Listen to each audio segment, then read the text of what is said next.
ये क्वेश्चन देखिए काफी ज्यादा इंटरेस्टिंग है। अगस्त 2024 से क्वेश्चन लिया गया है टीचिंग एप्टीट्यूड से, और यहां पे पूछ रहा है which of the following can be considered as a competent component of development of ability of critical and logical thinking.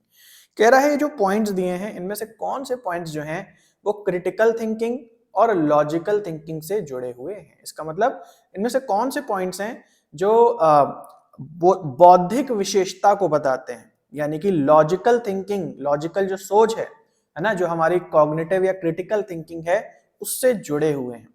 तो यहाँ ए पॉइंट कहता है टू आइडेंटिफाई द प्रॉब्लम, किसी प्रॉब्लम को समझना, उसे पकड़ना।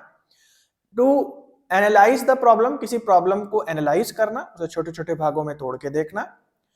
To establish a subjective truth, एक कोई चीज सत्य है, यानी कि जो कोई एक सत्य को स्टैब्लिश करना, एक सत्य समझना कि कोई चीज सच कैसे है, लेकिन कैसे समझना, सब्जेक्टिव तरीके से, में किसी व्यक्ति विशेष के नजरिए में कोई चीज सच कैसे है उसे समझना।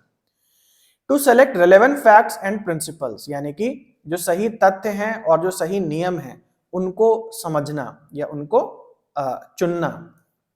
उसके बाद to draw inferences and conclusions, यानी कि नतीजे निकालना, कंक्लूजन निकालना ऑन द बेसिस ऑफ जो भी फैक्ट्स एंड प्रिंसिपल्स हमने चुने। तो ये जितने स्टेप्स लिखे हैं पूछ रहा है कौन से क्रिटिकल थिंकिंग या लॉजिकल थिंकिंग से जुड़े हुए हैं। अब अगर आपने रिसर्च एप्टीट्यूड पढ़ा है या टीचिंग एप्टीट्यूड में भी अगर आपने कॉग्निटिव थिंकिंग या क्रिटिकल थिंकिंग वाला चैप्टर अच्छे से पढ़ा है तो आपको पता होगा कि जो ट्रूथ है या जो लॉजिक है वो हमेशा क्या होता है, ऑब्जेक्टिव होता है। ऑब्जेक्टिव का मतलब जहां बायसनेस नहीं है, सब हर जगह सबके लिए वो समान है। कभी भी हम जब बायस हो जाते हैं, हमारा ईगो जहां पे आ जाता है, वहां चीजें सब्जेक्टिव हो जाती।